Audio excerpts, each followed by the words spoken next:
Hey everybody. Welcome to this. I wouldn't even say it's tea time. We're using the tea time stuff now because we're gonna use the tea time format. But we're gonna just have a nice small discussion with Rihanna Khan and Braveboy, Marcus Braveboy, talking about the roadmap to music releases. So let's just welcome everybody one by one. So we're gonna add Rai here. Rai, say hello. Rai, you hearing me? Right? Can you hear Martin? Okay, I don't know what's up with Rai. Hi. Hi. Okay. So yes, this is Rai, Rihanna Khan, and Marcus Brave Boys. So, What's up? welcome What's everybody. up? You're Thanks. breaking up a lot. Thanks for joining me. You hear me, Rihanna? Okay. You hearing me now, Rihanna? I can hear you, Martin. Okay. I can hear you, but it's breaking. It's speaking. I think it might be your internet connection. Let me see if I can just reduce the camera settings.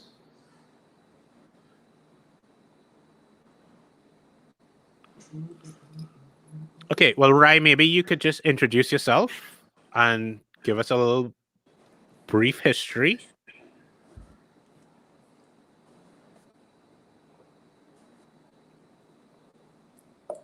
Right? Can you hear me?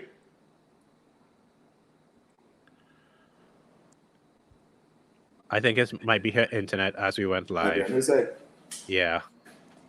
Because I'm hearing you fine. You hearing me fine, right? Oh no, her. Well, Okay, she's on mute, I think. okay. Right. Right. I'm I'm here. It's difficult to hear you. It's breaking up a bit. I'm wondering if I should leave and come back in if it will fix. If you could plug in your computer straight into your wall, could you do that? Or your phone? I'm better now actually. Okay. Okay. Okay. All right, Yeah. great. So maybe Rai, you could just give us a brief introduction of yourself and let us know how long you've been doing this and like what's your career path so far been like. Sure, no problem. Well, hi, my name is Rai, for those of you who are meeting me for the first time, and I am a singer, songwriter, guitarist, recording artist with Martin as well. And it's been about, I can't tell you in years, but I started playing guitar around the age of 12, and I was never much of a singer. So it took some time before I was able to do something with the two of them. I would say maybe I was about 14 when I started singing and playing the guitar at the same time and started writing music. I was very inspired by punk rock at the time. So Green Day was one of the reasons I started making music and the reason I started writing. And that was my driving force to be like Green Day at that point in time. And then as I got older, I found myself a lot more. And then when I was into my second and third year in university pursuing my business management degree and marketing degree, I decided to get into music fully and I started doing live performances from then. And that's what I do to this day. I still do that live performance circuit. Well, not at the moment because of COVID-19, but I still do live performances in my bedroom, and I'm sure we'll talk about how we're using social media to get that done in just a bit. But I've been releasing music, I've been working on radio as well. And that's where I'm at the moment. And yeah, hoping to continue making more music. Okay, great. Brave boy, maybe you can give us a little Yeah. brief of yourself as well. All right. So I started music at a very young age. Actually entering calypso competitions, and I entered 12 and under. At the age of 12, I won best instrumentalist, and then I took a little break from music, and I wanted to be a DJ in a sound system, like many persons who grew up in the 90s. That didn't work out, and while doing that, I started making my own dub plates because I couldn't afford to buy dub plates. And I started to imitate dancehall artists, and then fast forward into that, I started to pursue a career as an artist, and I did a mixtape, taking American beats, popular songs, and putting my own Trini spin on it. And then that brought some success. And then after that, I linked up with Young Rod and Mevon, Sudeen of Explicit Entertainment, and we had the Trapso movement, which was very successful. A lot of people know me as Mark Hardy. That was my former stage name. My stage name is now Braveboy. And as Braveboy, I've ventured into EDM. I did a tour with my friends Barbara from LA, performed in Lollapalooza and some other parts of the States. And now I'm venturing into reggaeton and Afrobeats and baila funk and other, global genres.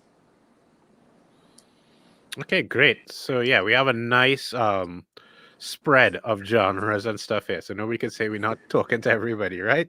Oh yeah. So I mean, both y'all come from pretty distinct backgrounds. Maybe as we just spoke to you, Marcus, maybe we could talk about like recently, what's your creative process like before we even talk about releasing music? How do you go about even creating a product or Like conceptualizing a song? Yeah. So I think before, especially during Trapso era, even with EDM and stuff, I was more in studio. This was before COVID, where we would have writing sessions in studio, and it would be more about vibes. And but I think because of the pandemic, I've learned to create by myself, mostly. And what I do is, I go to the studio once a month by Martin, shameless plug, and I will actually get instrumentals from different producers around the world I'm working with. And throughout the month, I will write ideas. So sometimes it might happen, I might just be driving in my car or just be home, and an idea will hit me, and I'll start the idea, record it on voice note. And then sometimes I'll come back to it. Sometimes I'll continue it one time. But just to answer your question, I write throughout the month, and then at the end of the month, I hit the studio and record as much as I can. Okay, cool. And Rai, what about you? What's your creative process like? Well, hearing Braveboy say that, we have a lot of parallels there. See, even though we're different and we're from different genres, we're all using our phones to record voice notes in the car, in the bathroom, at work, in unsuitable places, anywhere that inspiration really hits, to be honest. And I think making reference to my past self, because I think musicians and artists go through different stages of persona. They become different people over time. Younger me and different me would have sat over my guitar for a really long period and just strum and see what feeling a certain chord would give me, and not particularly sit with the guitar for the purpose of writing a song, but just the curiosity of just playing around to self-soothe, because music has been very therapeutic for me. And I would just self-soothe with the guitar, and if I heard something that would make me feel a certain way, I would refer to different moments in my life. So I have more of a story approach with music, and it always ends up sounding like alternative rock. I know I have a pop voice, but rock tends to be what I tend to write along because of the influences that I've had. Nowadays, when it comes to creating and that side of myself, I really have to be in the mood to do it. I don't force myself to. I don't believe in trying to top your previous self. I do believe when it hits, you grab it, you write it down, whether it's in your notepad on your phone or like voice notes, quite like Braveboy, or just sit on the guitar and see if I can embody any of those sounds and feelings. But that's usually how it goes for me. I am just basically your everyday bedroom writing song artist. Well, this is for both of you. So, I mean, you'll talk about doing these voice notes and, just kind of creating as it comes. How much, if you had to give it a percentage, how much stuff that you create actually gets completed? So I would say probably at least 60 to 70% of the stuff that I create gets completed. Wow. Because of I guess time limitations as well. I kind of only try to work on stuff that I know will probably go somewhere, or but so I would do that. You just never know, but most of the work that I start writing ends up releasing. Okay. I cannot say the same thing. I admire you. That's fantastic. But I would sing some trash sometimes and record it on my phone and then listen to it a couple months later and think, oh my God, what was I thinking? And try to pretend it never existed. But if I had to look at all the cell phones I've had over the past 10 years, my voice notes would probably add up to well over 500 of Wow. different Wow. bits and pieces of verses and choruses and bridges and just it's everywhere. I'm very disorganized with it. But I just want to say one thing, right? Like one person's trash is the next person's treasure. So all 500 of those songs you have there, somebody is looking for them around the world and just waiting and just excited to connect with you. I think this. I thank you for saying that. And I think this is a good thing. This is a good reminder for many local artists because they don't consider the avenue of songwriting.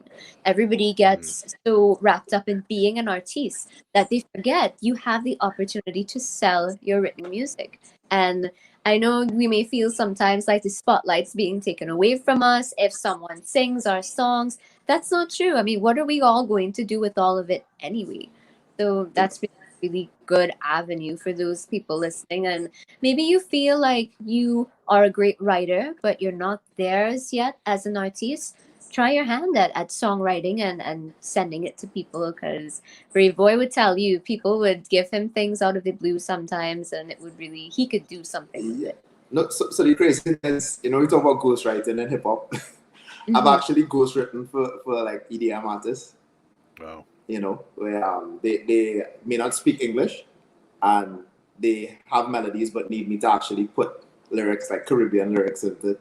So you just never know, like sometimes I've written stuff and given it to other. Because it didn't suit me. So you're very right. Yeah. Right. So okay. So I guess collaboration does form a big part of what you do, Marcus. I mean, Yes. Rye as well. Yes, I would say collaboration. Oh, Collaborations I've been touching into a little bit more now. Wink separate we, for we the have something in the works. Wink. I don't want my glasses. I want my glasses. But I would say collaboration for me would be different from his. I would collaborate with musicians, whereas they would help provide the sound from my track, like Noah as a drummer, Navin as a guitarist, Tony as a drummer, that sort of thing.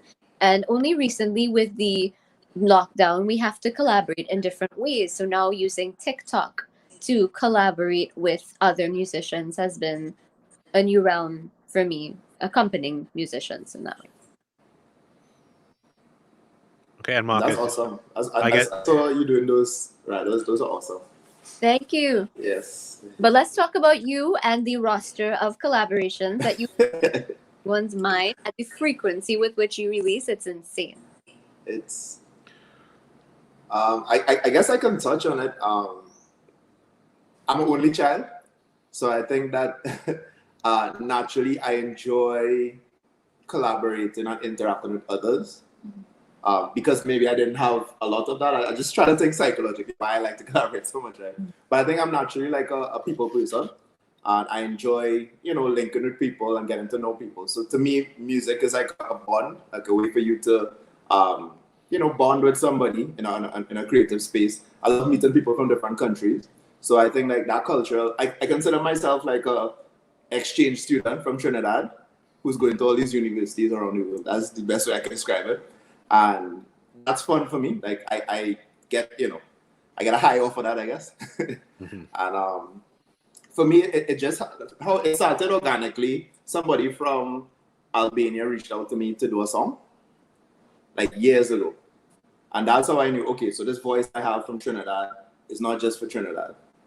And then somebody else from another country reached out to ask if they could work with me, and I realized, okay, So I think that gave me confidence as well to know that there's a world out there and that my voice and and me as a Trinidadian has value, beyond the shows. Right. So I think Rye froze for a second there, but hopefully she could hear us as well. Um, so so Marcus, you're like the king of collaborations. So when you're doing these collaborations, how do you like bring up the business talk? Because I know a lot of artists always have a problem with, Yeah, they want to vibe and whatever, and it's just business have to come. How do you deal with that? that's a real good question. honestly, in the early stages, I was worried that if I brought up the business conversation, I would lose the opportunity, or the person would want to work with me again, or how it is in Trinidad, pay your dues, that conversation. But slowly but surely, I got a little more confident into after like the first few releases, especially in EDM. I got more confident with just bringing up the conversation one time. So what I do now is, if somebody wants to work with me, I listen to the song first, and I tell them, you know what, I like it, and I think I have an idea for it. But before we proceed, how do you usually work? And they'll tell me like how they usually do the splits, if they pay an advance fee, if it's going to be released through their label. So I discuss everything before I start writing. But the deal I make with them is, even if they have to send me money for the collaboration, only after I write the idea and they approve the idea, and they can pay me. That way they don't feel like I'm hustling, huh? Mm-hmm. So I try my best. But I do it in a friendly way. I don't do it in a hardcore. I think there's just a way to do it. You know that they say I don't read the room. Mm. I think you just have to kind of read the room regarding how to bring up business with persons. But you should bring it up. I think it's always important to know. And most times it's fair. Like most times I bring it up, it's an easy conversation. They're not offended. So I think artists and producers need to stop being afraid to bring up the business, even with friends, even with people you're cool with. Just as much as possible, just say, hey, what are we split? Or how much should I pay you? Or how much should you pay me, Right. Mariella had a question here. How do you know whether an international request to collaborate is legit? Mm. Well, I do my own background check on the person. I guess I check their Instagram. I check to see if they have songs out. Right. You can do your basic background checks, but everything to some extent is a chance you're taking. Mm-hmm. I tend to try to do like a Zoom conversation with them, or some kind of face-to-face conversation, so I know this is a person, not a bot or Right. or fake. But I think you could know. Like I think the more experience you have in it, the more you get to realize, okay, this person is a con artist, or this person is. But I've had honestly, I've had no bad experiences, as in nobody ever sent me the money or anything like that. And it's usually I get to work through references too, especially like the EDM world, or now that I'm venturing into reggaeton and Afrobeats and stuff. I kind of meet people through people. Mm-hmm. So it's like, they say good people link good people with good people. So that works out in my favor. Yeah. And right. So I mean, I come from the kind of same world as you, and I know bringing up business talk with musicians in our little community is always a big scene. So how do you kind of navigate that, or do you have you realized that you've had to navigate that at all?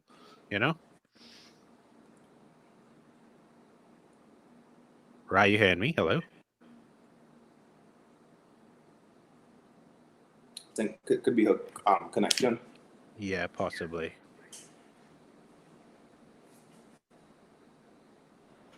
So I'm not hearing you very well. I'm having some connectivity issues.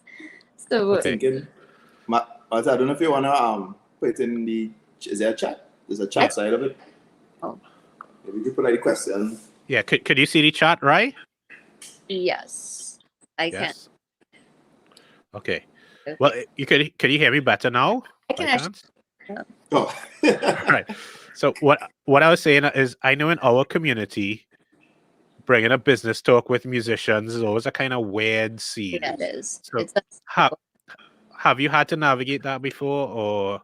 Oh, it's never crossed my mind because I've never done anything on the level where it was a huge money-making endeavor. Even with the EP that I launched last year, I kind of did that knowing that it wasn't going to be a cash cow and understanding that it was more of an expository piece. It was more to share for the know-abouts to start getting around, and everybody involved, while everyone is mentioned and they're credited, I think it was kind of understood that there wasn't a big financial payback for anyone in the process. So the only financial burden would have really been on me, who would have paid for the recordings and the masterings and whatnot.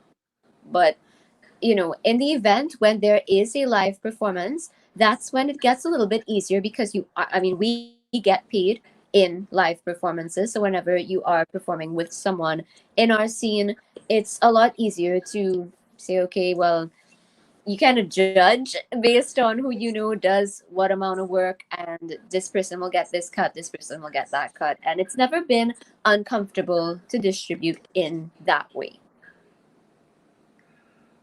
Okay, so speaking about distribution and stuff, Mhm. um do you personally register your content before you release it? Like, do you work with a CMO, or do you have a publisher? Like, what's your relationship with that for your music? Well, at the moment, I know that there is the entire, COT program here in Trinidad and Tobago, which I'm a bit late to be honest. I should probably get into that. I think the pandemic has releasing during a pandemic, let me just say, it's an experience like no other, because it's not something anybody could have anticipated. It's not something I anticipated at all. So I had to navigate through it as best as I know how. I know a lot of people would say keep pushing and whatnot, but I'm just kind of waiting to see how the rest of this period goes. But I do use DistroKid as my source to release music. I know a lot of people use CD Baby. There's so many online, and for an annual fee, I just paid my annual fee for being able to distribute as much music as I want to. It's unlimited. That's how my music gets out there. I am currently not registered with COT. However, I do have an account with BMI. Okay. All right. That And is a blessing. yeah. Yeah. Let's not disparage anybody here. But yeah, I Yeah. am also registered with BMI. So I know what it's like. What about you, So, Marcus? So I know you do work with a publisher. yeah. Um So so go ahead. no, you go ahead. Go ahead. Yeah. No, so it's I'm glad that we're having this conversation, because I think it's been quite a journey for me just learning about all this stuff, because we, especially in the path I've taken as an artist, experimenting with like EDM and reggaeton and Afrobeats and stuff. There are no artists I can just ask, like senior to me, like, hey, how do you do this or how do you do that? So like Martin and I would talk, and I have other friends who are producers and engineers who I can talk to. But that has been a journey for me. But to answer your question, I distribute through Repo's app, which is SoundCloud's distributor. Mm-hmm. It's $30 a year unlimited, and for me, and why I use it, they do splits. I know DistroKid and a few others do that as well, but Bad Royal honestly put me on it, and I started distributing my own music through it, and I have no issues with it. They help you pitch to playlists as well on SoundCloud and on Spotify. They're especially good for EDM and experimental stuff like trap and EDM. Right. And that's kind of genres I experiment with as well. And to me, the price was pretty reasonable. So I've my Brave House music group, shameless plug, imprint, I distribute through them, and I'm able to label it as my label. Right. And then you asked about publishing as well, right? Yeah. So publishing is something I'm still learning about, but there's a publishing admin who, so there's basically like the BMI and ASCAP and PRS and stuff, which is like cut, Yeah. For the other territories, but they don't necessarily aggressively go after your royalties. So having a publishing admin is important, because they are actively looking after your best interest, because once you make money, they make money. So I'd advise anybody to get a publishing admin. Me personally, I use Jack Russell Music in the UK. Why? I wanted to learn about it, and I felt it was important for me to actually talk to somebody rather than just sign up for an account. Mm. So I actually went to meet Claire from Jack Russell when I went to London, and her clients are a lot of dancehall artists, from like Vibes Cartel to Conscience to a lot of different people. And she also does Marlon Asher. So for me, it was kind of in the lane of what I'm doing. But I would recommend Sound Trust as well to artists. Right. I've heard only good things about Sound Trust as a publishing admin. Yeah. Okay, so I mean, I think you also turned me on to checking for Sound Exchange for Yes. your digital royalties, which nobody seems to be collecting, you know? Yes. I need to touch on that because as the information is to share, and it's not about, like me holding everything for myself. We're breaking our culture in Trinidad, right? Yeah. But yeah, like so far, I've received, I can tell you, I'm not going to say how much I received, but I've received money from Sound Exchange and it's a blessing. They collect, especially for satellite radio and internet radio. And so, for example, Sirius FM, satellite radio, if you are getting spins consistently on Sirius FM, you will see the money from Sound Exchange. So they also like Pandora, iHeart Radio, all those type of radio stations, online radio, satellite radio. And the thing is, so much, especially soca, is played on, and I think you have 3 years to collect it. So we probably have missed out on so much money from Trinidad. And I only learned recently, Martin, that Sound Exchange is just one. There's a Sound Exchange in Spain, and there's a Sound Exchange in another territory, and there's a Sound Exchange, and they all collect. And once your music is out there, you just don't know where it's playing. Yeah. So, and that's the thing I wish I learned about this 5 years ago, But so anybody listening now, definitely sign up for Sound Exchange. It's free to sign up to, and you're able to monitor your accounts. They pay you. I received my first check from them recently. If it is you're unable to do the online bank deposit, they'll just send you a check and you could deposit it in Trinidad. Great. Yeah. I mean, when I started looking up the Sound Exchange and also like mechanical licensing, because like the MLC, like signing up for that, I mean, specifically for musicians and people working in that industry, like if you've been playing on people's records, like I showed you people that played on different rhythms, they were losing out money because the music is generating any royalties and it's just going into a black box. So especially in Trinidad, where a lot of artists don't necessarily write their own songs. We have writers who write and then singers who sing, and then that's kind of how it works, especially in like the soca industry, the chutney industry, etc. They are missing out on income, and as you rightfully said, like the musicians who play on tracks, whoever played the bass for this hit song or that hit song, whoever played the keys alone, whoever just came and played the triangle, they have money to get, So I think that people definitely need to look into Sound Exchange. Yeah. Okay. So like, let's get into something that both of y'all seem to be like really good at, the marketing side. Because I mean, yes, this is kind of the reason I wanted two of you guys in here, because like y'all are so keen at the marketing side of the music and yourself as an artist. Like I really want to talk about that. So like, what does a marketing campaign? Well, I'll start with you, Rai. What does your marketing campaign look like for, like, even if it's just a cover you're doing on TikTok? Like what do you do? How do you start with that? Well, the TikTok thing is fairly new, so I'm still navigating my way through that. But what I would do sometimes, I would try my best to keep in touch with people. And I know for artists who are managing their own social media, which most of us are, a lot of us don't have social media managers. We do it ourselves. We try to have a boundary between how much time is spent online and how much time isn't, because it is a little overwhelming to keep constantly networking and having conversations with people, but it is a task that has to be done if you need to put yourself out there. You have to connect with people. You have to let them know that you are accessible, that if they have questions, they can ask you. If they are interested in finding out what's coming up next for you, they can just message and say, in my instance, I have a couple of people who would message and say, hey, Rai, what are you doing? What's your next song? Or do you think you can do this cover for me?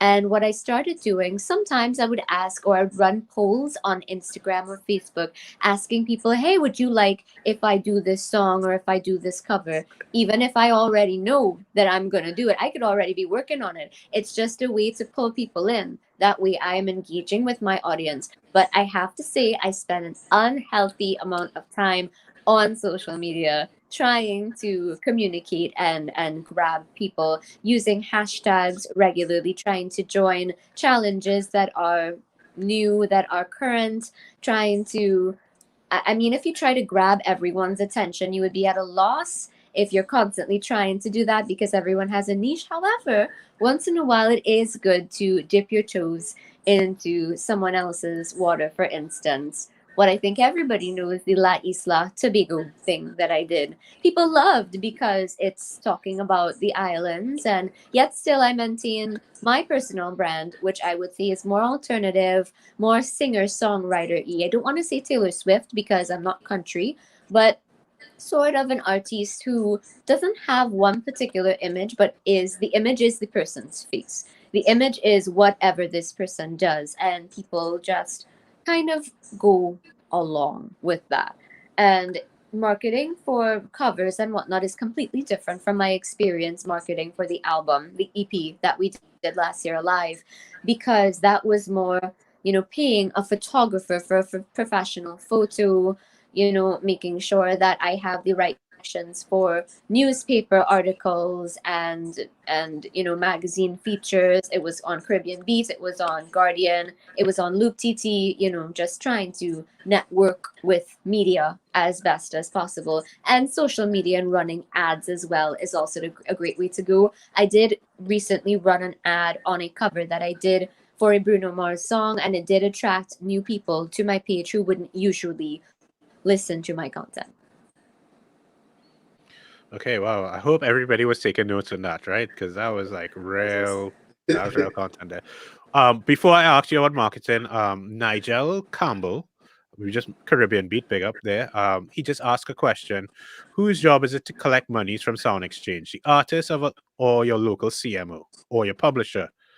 Marcus, you want to answer that? Whose job is it to collect money? From Sound Exchange.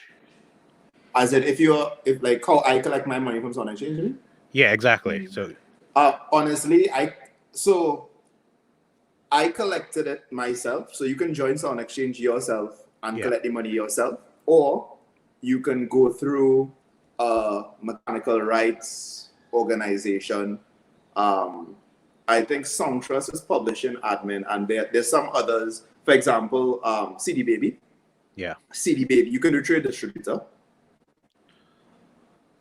Yeah, I think CD Baby and TuneCore are the only distributors that would connect for Sound Exchange. And if not, there are certain companies. I think the one I'm a member of is IPRG in the UK. Yeah. And they collect for you, and they will pay you directly in your TT bank account.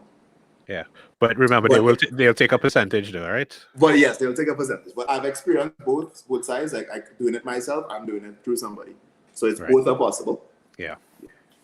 All right, and Marcus, let's talk about your marketing, because I know you have a slightly different approach than Rai with your marketing campaigns. Well, first of all, I just want to big up Rai because I have no idea what to post on TikTok. I have like 4 things on TikTok. One is like Spider-Man dancing or something. I don't know what to post on TikTok. Right? But I admire the creativity of TikTok and so big up Rai. For me, marketing for me comes kind of natural. For those who don't know, I actually have my own marketing company, the digital marketing company called I Know Everybody Consulting Limited. So I basically do marketing, like manage Facebook pages and Instagram pages for companies in Trinidad. I've been doing it for like almost 8-9 years now. So marketing is kind of something I live. But when it comes to my own career, it's been hard to structure. But I use a lot of the same methods that Rai was discussing. Definitely Facebook ads do help. Instagram ads do help. I know that a lot of people say that if you're an artist and you're boosting, you shouldn't be doing that. That's for business pages only. But I don't believe that. Like some of the biggest artists in the world are using, all the labels use it. So I would encourage persons to do that. And that's how just like Rai, that's how I've met a lot of people. Like the artist from Nigeria who I recently collaborated with, he saw my Instagram ad in Nigeria and he wanted to collaborate with me. And just a gem I could mention here, there are countries that are cheaper to boost to. So Trinidad is one of them. So if you see a lot of foreign artists boost like on your feed and it's a sponsored post, it's because they know that Trinidad is a cheap place to boost to. But some others, Romania is another one, Venezuela, Albania, Nigeria, Brazil.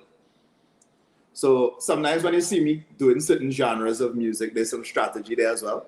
Mm-hmm. Right. Because I know, okay, if I had to do a song and target the UK or the US, it's gonna cost me more.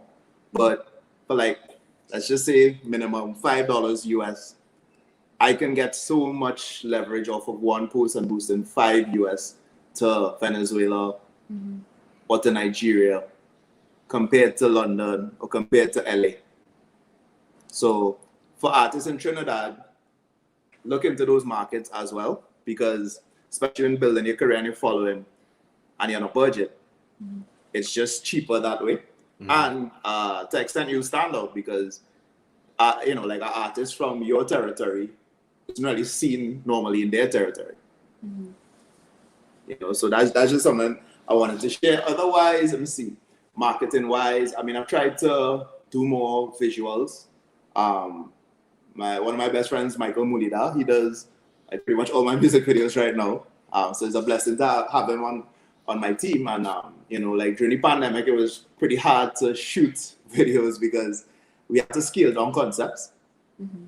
And most of the concepts are just myself and, let's say, a model, or myself and a dancer, or myself and two dancers, compared to like a group scene, a house party. So I think we just have to kind of get creative and focus on the production value. So I started to focus a little more on like what I'm wearing, started to work with local designers and try to create an outfit for the video, or find something that people will look at, like the Rude Boy summer video. We got a real nice dropped up BMW, So I think that different, like I have a friend from Now Concepts, Andre. He does lighting. So for Pronto, the concept was to get these fancy lights and like pillar set. Right. So I think to me, all that helps with marketing. And as Ryan was saying as well, I think networking is a part of marketing as well. You have to put yourself out there, not just by boosting and doing nice things, but when you have all those things, you now have to tell people, hey, I have all these things. And sometimes a DM or email or a dry message on any form of social media is marketing as well. Right. So that those personal connections, you all would say, is pretty important, right? Kind of. What I would, if I could add to what Boy just said, what he said about getting particular production value and using specific video and everything makes a huge difference in who is going to watch your content. They want to see something. People like things that look big, we're in a no rubbish zone. People want to see lifestyle. They want to see quality. They want to see that money went into what you're doing. So for the artist who's using a cheaper quality camera because that's what they have, I would honestly say, if you don't pay for any other equipment, get yourself a good cell phone or a good camera, because it makes all the difference. And that way you're going to grab a lot more people, because they're going to think, whoa, okay, this is high quality. So one, it has my attention. Two, it sounds great, so it has my attention in that way as well. I want more. Fully agreed. And I'd say if for some reason you're not able to afford a good camera, or even if for some reason your footage isn't the best, get a good editor. Because there's some editors who could work magic. And it's also creativity and concept. Like Irfan Alves had a video at the beginning of the pandemic, which was just cell phone footage from people around the world, and that was dynamic in itself. So I think if it is that you don't have budget, just go with creativity. But quality is important. There's still a standard, as I was saying. There's still a standard. All right, so I like where we're going. I'm gonna skip something here and go straight to this. So like we're gonna just be real straight to it. If we had to give a budget for a music release, like what does your investment look like for like a single release, or even a EP or whatever? What do you think? I mean, you can talk from personal experience, or what your dream budget would be. Either way is fine. Yeah.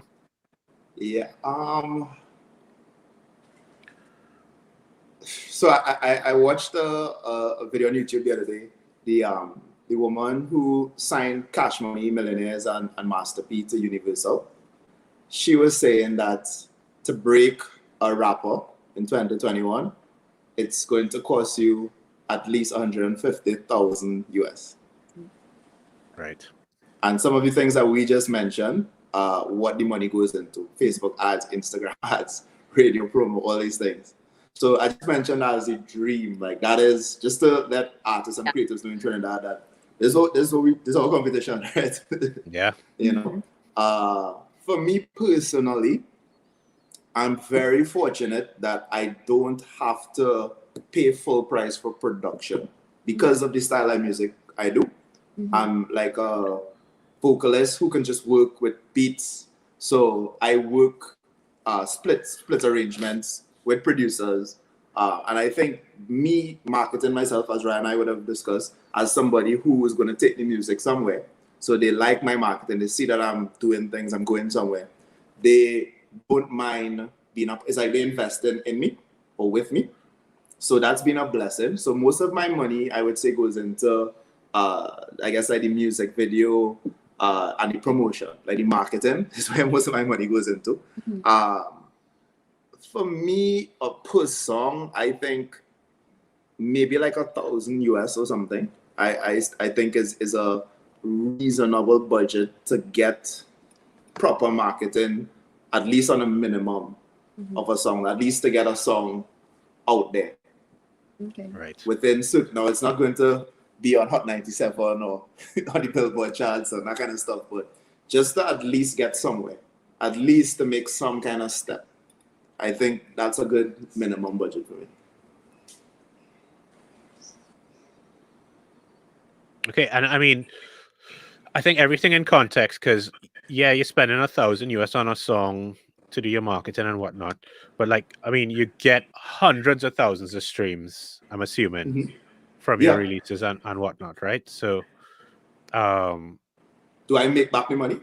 no. Yeah. Not if you make back the money, but the idea is the genre specific is what you have Right. to compare yourself, because I would suggest that somebody doing maybe pop alternative music probably doesn't have to spend that much, because that genre does not get that much streaming notifications. More people would rather come and buy your stuff personally on Bandcamp for an alternative artist rather Right. than streaming your stuff on Spotify, you know?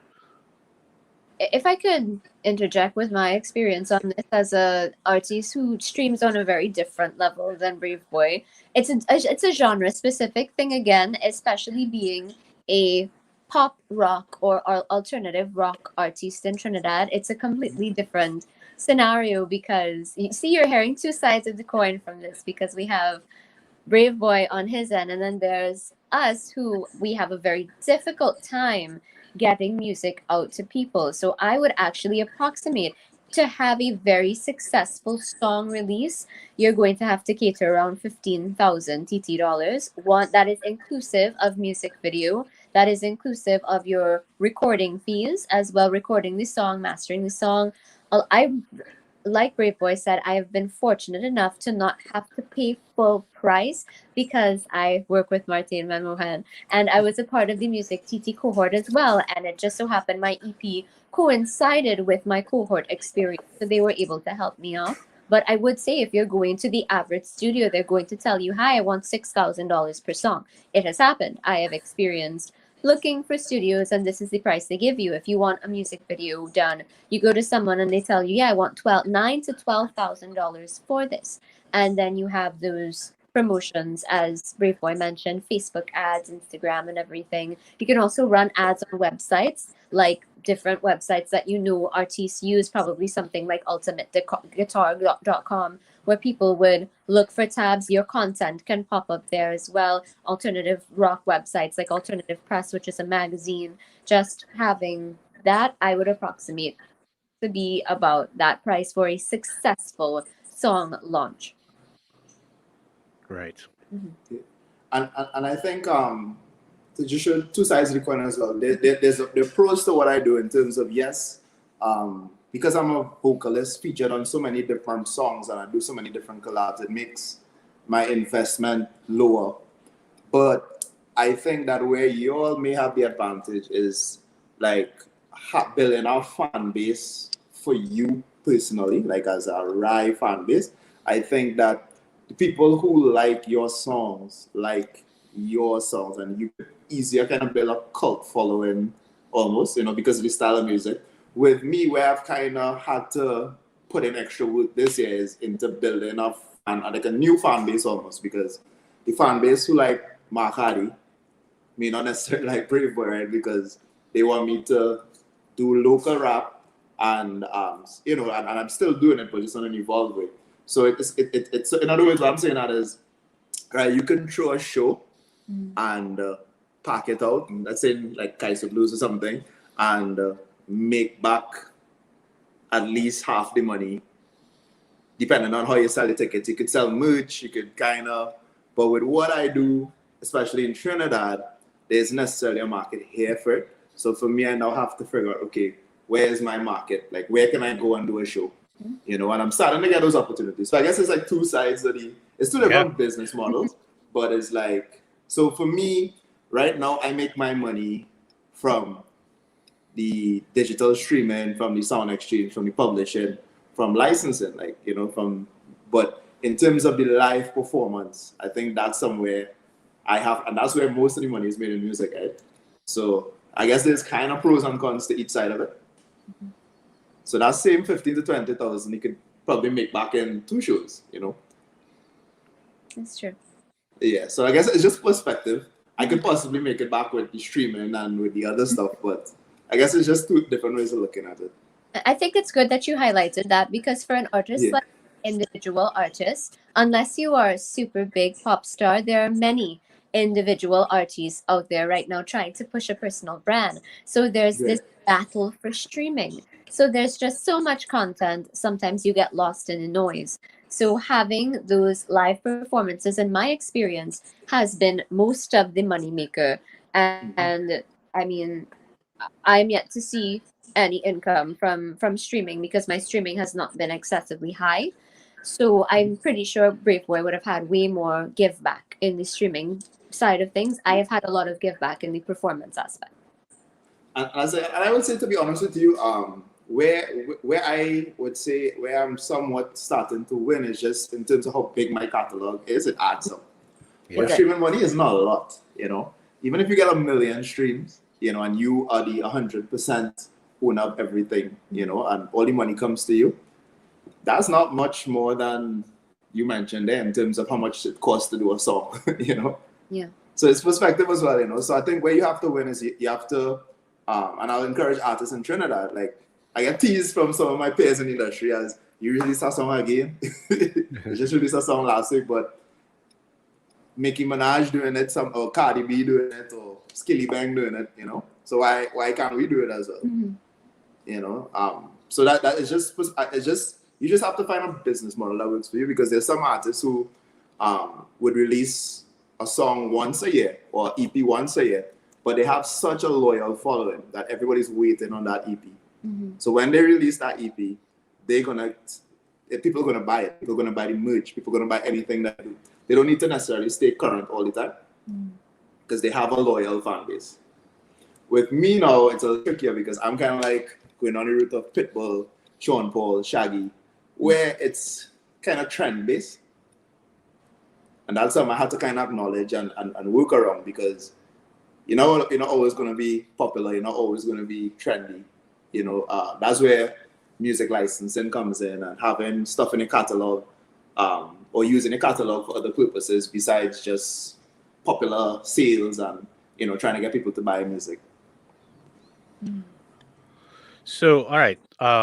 Would you say that your music might have informed your brand, or would your brand have informed your music? For both of y'all. I can take this one first, Braveboy. Yeah. So as a female artist, I mean, we're being as honest as we can be. Image is absolutely everything. And you have to look exactly like you sound. And that's the package deal. That's how it works.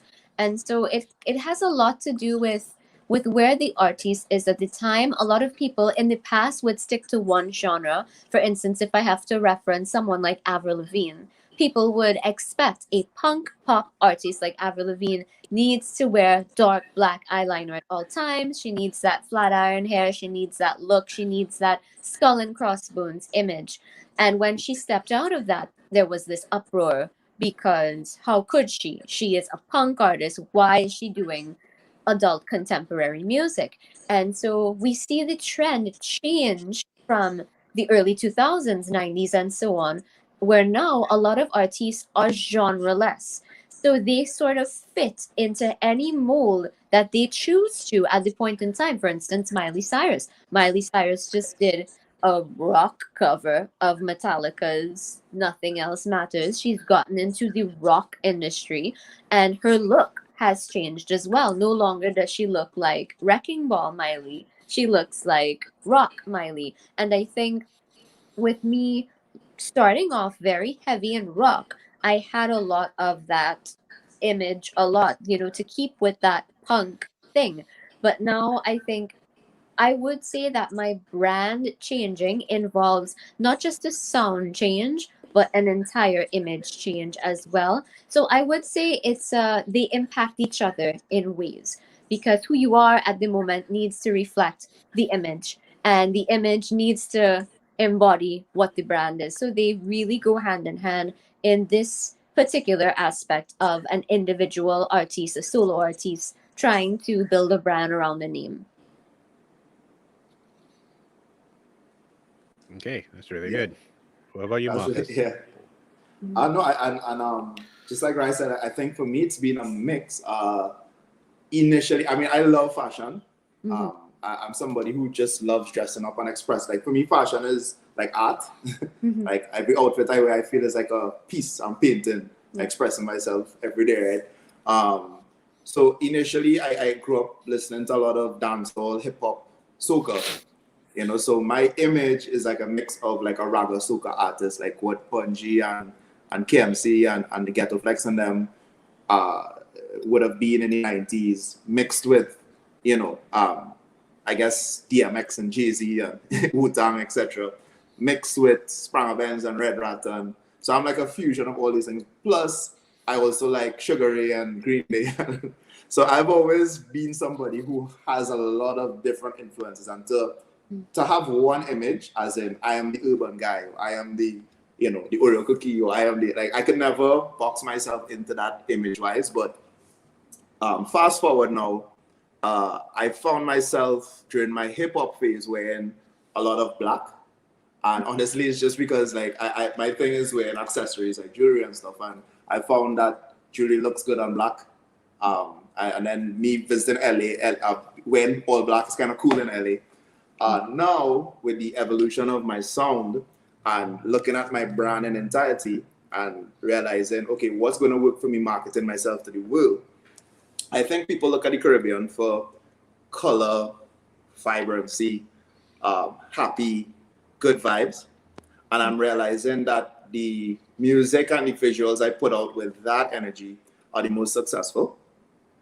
So I've started to let my image be influenced by the music a bit more and start to wear just more colorful stuff casually. Still wear the black, but like have a bit of color in it. And also like just being somebody who smiles a lot, right?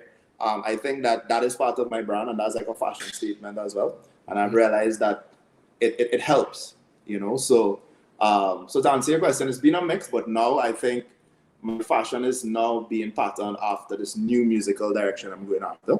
And openly just being free to wear more color, and also being from Trinidad and Tobago is important to me. So I've found ways, especially my music videos, to wear a lot of red, white, and black. Right. Find ways to put outfits together that have red, white, and black in it, or just have a Trinity flag, if not, But that still is important to me. Okay, that's really good. So let's talk about capitalization on the kind of new platforms. So I know, Rai, you get real big on TikTok real quick. So do you all use stuff like TikTok, like Clubhouse, maybe like House Party? Do those form part of your like distribution kind of campaign, or maybe I could talk about that a little bit. Brave You boy. want to go first, right? Oh, you want me to go first? Yes. Okay. So I am yet to really figure out who I want to be on TikTok, because the thing is, I have a silly side, and I like to talk shippiness and have fun, but I just still have not figured out how to put that together and structure it for TikTok. So my TikTok is just as an observer for now. I use Clubhouse. I think Clubhouse has been amazing for networking. Especially some I'm really interested in is music licensing and publishing. I found that Clubhouse has been a real good outlet for getting information on that, as well as networking. Like some of the persons who I met on Clubhouse, it built some really great relationships on the business side of music. I've seen people use Clubhouse to market themselves as artists. I mean, you can literally speak to Diddy on Clubhouse, That's how crazy it is. In terms of the others, no, I have not necessarily. I actually downloaded, what's the other one? House Party, right? Yeah. I downloaded House Party at the beginning of the pandemic, and I never used it because I remember hearing a rumor about them taking information from you, or there was some controversy over. So I didn't want to risk it and put my information in it. So I stayed away from that for now. There's Twitter circles as well, which is a part of Twitter. I just as an observer, I haven't done my own as yet, but I think it's good for community discussion. I think those are good for community discussion, especially in our industry where you're not able to link with each other, and sometimes Zooms help, sometimes conferences help, but I think it provides an outlet where anybody could just join. Even if you didn't necessarily know about it before, you could kind of casually see it. But other than that, yeah, those are the only ones that I've really been focusing on. Yeah, I think with regards to the house party, I can see the same thing when the pandemic started. I had the same view, not the, conspiracy part of it, but people used it as a way to get in touch with friends and hang out with each other. But I never jumped into it. I think because I was still reeling off the grief of my album that came out during a pandemic and all the possibilities that fell apart because of it. So I did find myself on TikTok, but at first trying to find my place there, much like many other people. And I didn't take it very seriously at first. I just thought, okay, well, maybe this is a platform just to have fun. But when I realized the reach that TikTok has in a very short space of time, and I'd be very honest, since this is a very open and straight panel, it's just for marketing. Now I just use TikTok as an opportunity to market myself as best as I possibly can because it's reaching people as quickly as it can. So you find what's trending at the moment and you jump in on it, and the relevance keeps people interested. And with regards to pushing personal brand, it's a great way to access who you want to be and what you want people to see you as we spoke about branding and marketing just now. People see through you, and a lot of people don't recognize that, and you need to be as authentic as you possibly can. We know that an artiste is a brand, it's a product, but if you approach the product with inauthenticity, people know.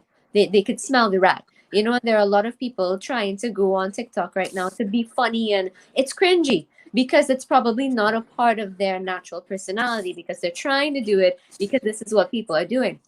I, unfortunately, am a huge clown in real life, which everybody would tell you. And in working with Casey, who did the mastering on my album, Casey Phillips from Precision Productions, he asked me, are you an artist or are you just a clown? Because I'm never serious. I'm always laughing and I'm always the giggler in the group. And so I figured, if I am this person, why not try to make the most out of my personality and blend what I'm doing, blend my love for music, my songwriting with my sense of humor as well. So that's how I've tried. I try not to capitalize on it too much because I don't want people to just know me as the person, because you have to be careful. The amount of content you push out there is how people are going to start seeing you, and then they're going to just expect that content from you. Having a mix of different things in between is great, but I was able to break through in TikTok, luckily doing something that I naturally do around my house every day. My family can tell you I make fun of songs. And, every song is a joke in my head. So doing that was very easy. And now what I understand from a lot of other artists, they are using platforms like sessions, which I've seen many use as a way to go online and to perform. I think it's not in the cards for me at this moment because I'm I don't have the schedule for it or the time, but there are many different avenues to push your brand out there. But I would say that TikTok has been able to catapult me in that way to an audience in a very quick space of time. However, the downside is that if you check the analytics for people who get a lot of views, I would say currently that song that I had that went viral has 140,000 views. And in checking the analytics, most of the views are from Trinidad and Tobago, very rarely from the outside. So I would say there is a regional constraint with regards to using TikTok, and trying to break through that might be difficult, but you would succeed in following artists or personas who are on the outside, and once again, networking and building those friendships. Okay, we have a couple of questions in the chat. Let's just. Benjamin says, would you all suggest that doing research for your genre of music what makes sense? Based on your perceived genre, should you look for specific streaming platforms? So is that something that you all consider? Like, do you all just distribute to like the 40,000 streaming platforms, or do you all kind of like narrow it down to like, I know hip hop does better here, I know rock does better on Apple Music? Honestly, I'm still learning and growing regarding that. I distribute to all the platforms that my distributor distributes to. But I know, okay, let's say in the Caribbean, Latin America, YouTube, and Africa, YouTube does better streaming wise for artists than Spotify and Apple Music. Mhm. So if it is that you want to target those particular audiences, then boosting boosting on YouTube, that's something that you can do as well. You can use Google Ads to Google boost Ads. on YouTube. To those markets may be beneficial to you. If it is that you're trying to target the American market, the Canadian market, even like Scandinavian market, those markets, I think that Spotify probably is a better bet for you, or Apple Music. If you want to go into the Asian market, there are specific platforms for the Asian market. Like they only release music in that market, in that particular platform. Then there's AudioMac. AudioMac does really well in Africa. Mhm. They now start to integrate into the Caribbean. So to answer your question, I'm still figuring it out. It's been a learning process for me. But for example, my reggaeton stuff, I can try to push that just a little more on YouTube, just because that's for the Latin market. And my EDM stuff and crossover hip hop and pop, I'll focus more on like Spotify and Apple Music, trying to get on playlists, trying to get more awareness on those particular platforms. Okay. I would definitely say, he's so right. Everything you said, Braveboy, is true, especially with the Apple Music and Spotify for specific genres, especially if you're trying to get the US and Canada. They utilize those platforms more than any other. They would watch YouTube videos maybe for a video once, but they stream more than they watch videos. Whereas in Trinidad, we love Facebook and we love YouTube.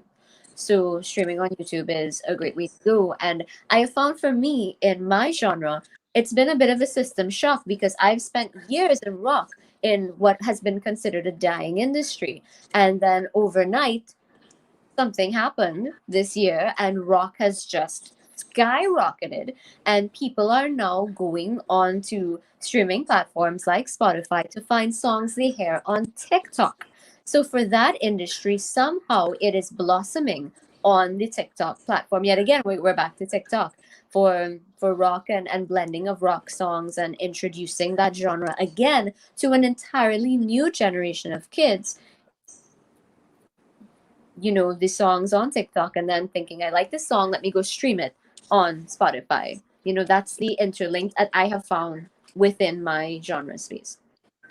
Okay, cool. As we're on TikTok, there, Nigel Campbell is asking, right, if you push your own songs from your EP on TikTok, because even though your EP came out months ago, the music is fresh to everybody else, So is that something you do?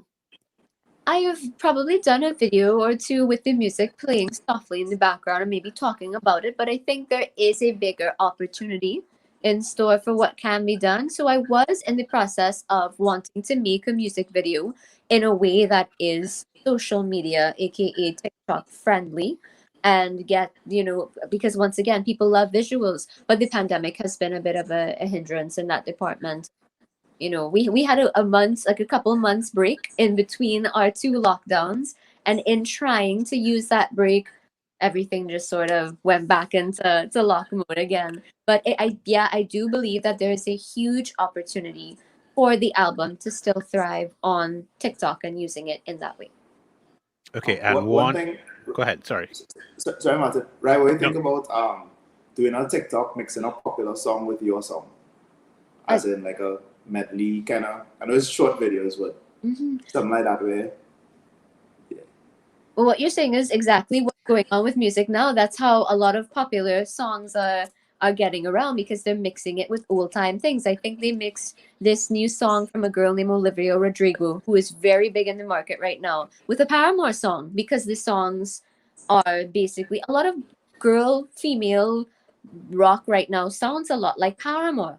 I don't. So it's a matter of finding something that is remotely similar, or I mean, it is a really great way to go, but that's a good idea. All right. Natalia Dopwell is asking, with the current low rate of financial return and high investment needed to record today, Mhm. how are you guys monetizing your brands through other products or improve your financial balance? If what you take. Uh, yeah, take it. So for me, before I think I'm somebody in Trinidad who's used my, I don't use it with celebrity, right? But like popularity from music and being in entertainment to do other things. Like I did events, Right. um, from parties to live music events. Um, Also, I have a clothing line called Addicted to Progress.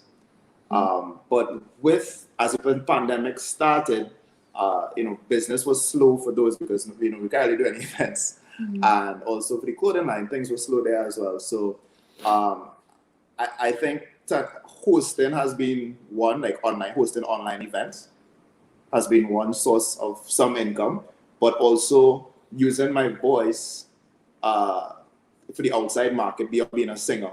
So from doing stuff for kid shows to doing drops. Somebody want a Jamaican voice, I was speaking a Jamaican voice, and I realized that that's not bad passive income, and I realized that me being a Caribbean person has value globally, not just as a singer, but as just somebody who speaks or somebody who orates in a certain way. So for me, I've been exploring those avenues.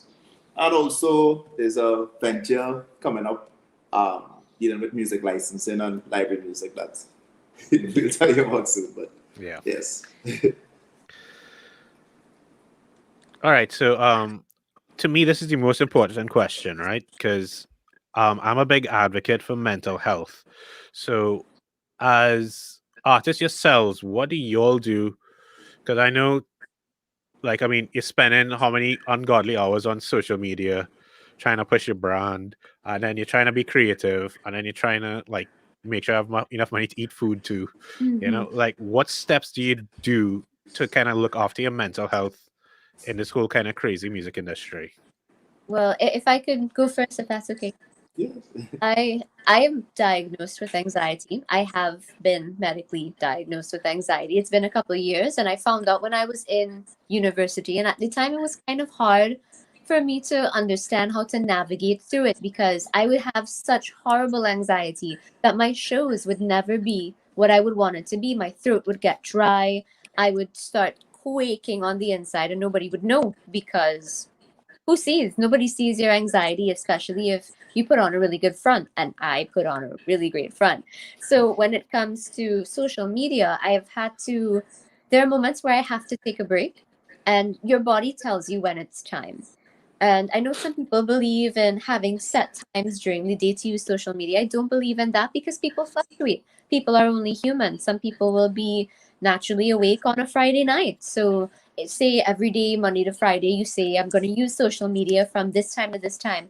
There's no concrete way of doing social media like that because you're dealing with people. People have schedules, people have, on a holiday here in Trinidad and Tobago, there's more activity on social media. People want to see more. And I do think it is about listening to your personal compass and knowing when it's time for you to click on and when it's time to click off. And also, because we are spending, or for me, because I am spending so much time on social media, I'm very careful about what I follow.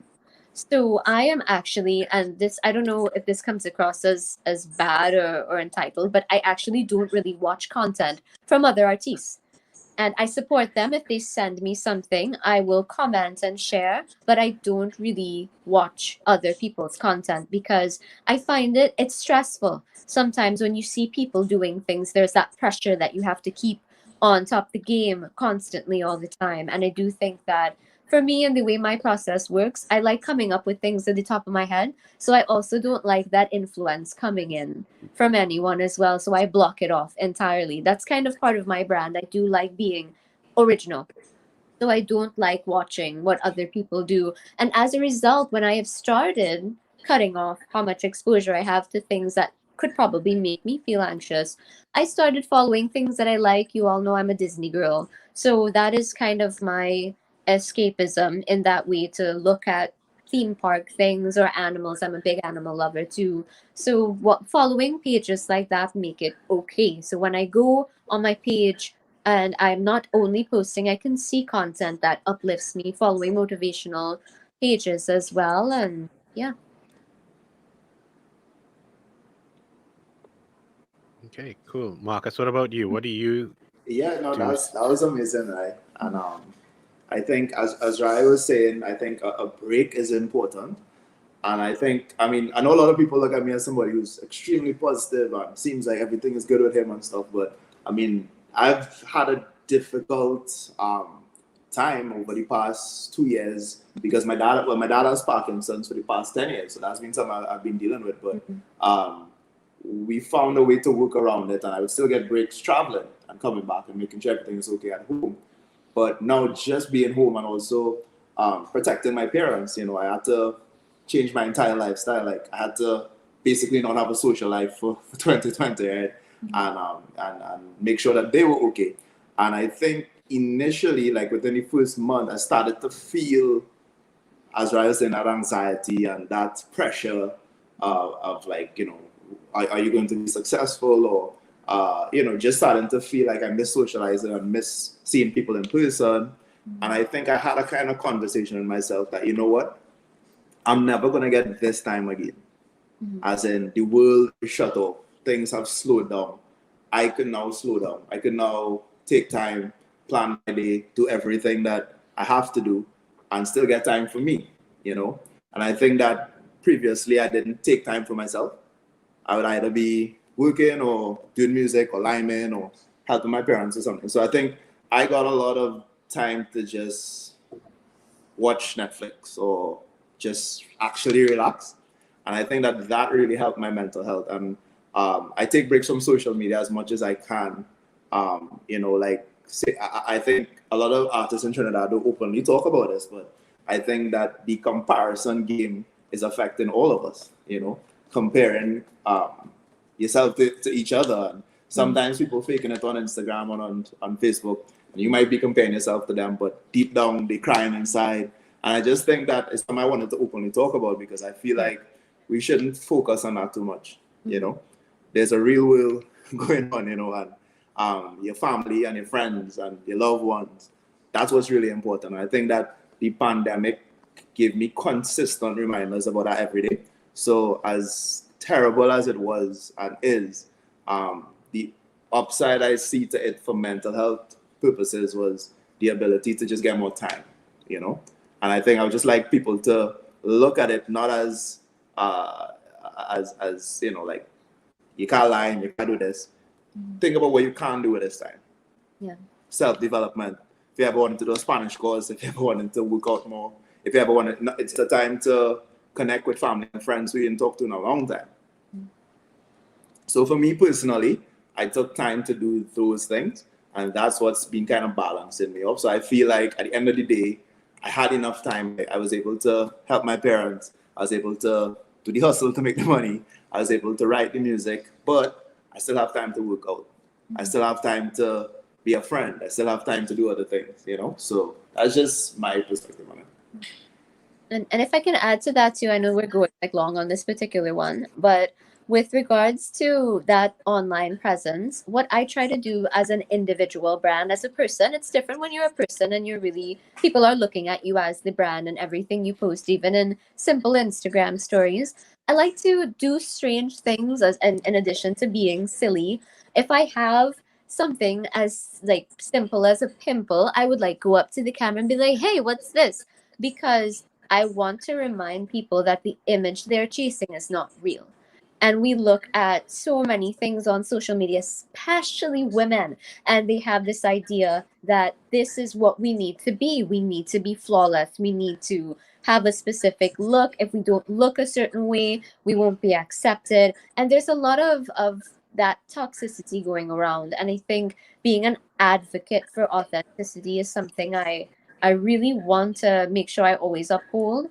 And I want to encourage people to who, the artists who are watching or those interested in having more of a presence online with people to be more real and to be yourself and show those vulnerable moments. If you're not having a good day, talk about it, because people need to remember that we're all chasing this thing. I see this online all the time, that people push toxic work culture all the time, that toxic fake positivity that's not real. We don't wake up every day and feel great. No one wakes up every single day and feels great. And they kind of glamorize the toxic hustle in working yourself to death, and that's not, it's not anything any of us are thriving to do. We still want to be able to breathe and eat. And if I can share from personal experience, I got so caught up in trying to stay on top of my social media game and market and everything that I neglected my room, I neglected my health, and I would look at my family and think, wow, when was the last time we spoke? Or, these questions come up, and it is important to have a personal monitor. And if you are one of those people who have a fan base and people love what you do, they will wait for whenever you are ready to, you want to share, when you are mentally well enough to do so. Yeah, and I'll also add as well. I think that a lot has happened in the world over the past year and a half. From there's a lot of heaviness, from Black Lives Matter to gender-based violence, to Palestine recently, and I think that sometimes the heaviness of the world could get to you as well. And I think that sometimes people have to protect their energy. Like, we gotta remember, as creatives and as artists, we are presenting our energy to the world, and protecting your energy is very important. So it's important to know what's going on in the world. It's important to share what's going on in the world. But when it reaches a point where it starts to consume you and affect you mental health wise, and affect your productivity and your spirit as a person, I think people need to be careful of that, because I have a lot of creative friends who've been dealing with that. And people feed off of our energy as creatives, as artists especially. Like, people are drawn to us. So I just want to encourage creatives to protect that energy of yours as well. Okay, I mean, I think this was the most important part of the discussion, even though it wasn't our principal focus at the beginning. But yeah, that's a really great contribution, guys. I thank you so much for that. Let's just get any final pieces of advice you'd want to give any artist. I mean, on anything at all. Who's You wanna going? go first, sir? Okay, I'll go first this time. I would say, I always try to get people, like I just, mentioned, to be your authentic self. And I know that we are exposed to each other more now than we have ever been before, especially, well, we can't go anywhere. So we're on our phones most of the time, watching each other on social media, spying on each other's every move. And it can be intimidating sometimes, seeing, someone may appear to be all put together and so perfect, and doing everything that you wish that you could be doing and achieving. But just know that every person has their own story, and they have their own struggles, and nobody shows their blooper reel when they're trying to look great. Nobody shows their failures, they show the highlights. And remember that your struggle will get you there, but in your own way and in your own time. And if you believe that you have a passion for something, don't give up on it. And I think this is when your purpose really will be questioned for the artists out here. If it's something you're doing for all the wrong reasons, if it's just for image or popularity or likability, you'll have a tough time in the music industry because it will knock you out cold. It has no place for inauthenticity. And if that's, if you're looking at it just to get attention, you might as well get into modeling or do something else, because music requires a lot of, so it does. It requires you to dig deep and think, why am I doing this again? Why am I crying like 4 o'clock in the morning again? Why am I so hungry? Because I could not afford to buy food because I'm working a part-time job just to facilitate the music job. There are sacrifices that have to be made that all come back to remembering what is your bigger picture. Why are you an artist? Why are you doing this? What are you hoping to get out of it? Yeah. And I just have three quick things to say. One is expanding on what Rai was saying. And I would say, like, you are you, and that is your superpower. So stop being afraid to be yourself. Stop trying to be other people. That's one. Two, don't get caught up in these smoke and mirrors of the entertainment industry. A lot of people are really not happy. A lot of people are really pretending to make money, are really not making money. Do what you feel comfortable and find your purpose. It's about what you feel good about personally. Make sure that you wake up every day feeling good about what you're contributing to the world, right? And the last thing is I want to say is you just never know who's listening. I just want to share a quick story. One of the most impactful messages I got recently was from this random white American guy from Wisconsin or something. And he asked me if I had a freestyle of a Chris Brown song I did 8 years ago, because I took it down from YouTube because I thought nobody really cared about what I was doing back then. And he told me that, like, his best friend died during the pandemic, and they used to play that song when they were in college. So you just never know who's listening to you. So just seriously keep going. It's like very real. Music is very powerful and very real. It's very true. Okay, and if anybody in the chat has any questions, we could answer them. I do have a question from Ibrahim. He says, how effective is the use of local and regional radio and music video TV channels been for you? So radio and TV. Have you all seen any success there, or? Yeah. You Yeah. go first, right? Yeah, I would. Well, I've had less exposure than you've had in this regard, for sure. But I would say that getting my songs on radio, although people believe that radio is a dying industry, please don't tell my boss I'm a radio announcer. But, I mean, I would say that there would be people who would, message and say, I listened to your song on the radio. This is so amazing. I can't believe I found you, when they actually do go online and they look me up, and I have experienced people saying, hey, I saw you on the news, or I saw you in the paper, or those different. I genuinely have met new people in that way. So I would say there is a payoff, but it would be, for me, just a few people, just a few, and those traditional media channels. On my side, I mean, I have to thank Synergy TV and Gael, because now Trinidad is a place, we all know how it works, where as an upcoming artist or as a new generation artist, get an exposure, you have to pay dues and do all these things. I think that those platforms, Synergy and Gael in particular, gave a lot of upcoming artists and just creatives generally a catapult within this industry. And I was one of them, where to an extent went from nobody knowing who I am to somewhat of a household name. And it's all because of, so I'm very thankful. And then even shows like when you go on any morning show in Trinidad, sometimes people feel that only old people watch that, but is those older persons in this country are fans too. And like they you never know who will like your music or like you as a person. So, and then regionally as well, I've been featured on Jamaican TV like once. I've been on radio in Grenada like once or twice too. Antigua, I have a song I was playing in Antigua last year. So these things add up. Don't feel like as a country or as a region you're too small you know, because all of these numbers add up, and you never know who's listening, and you never know who will change your life that's listening. Great. Okay, we have one other question here from Caribbean Griot Music. I'm not sure. What channels do you use to release music to the media? To the media, can we take this one first, sir? Yeah.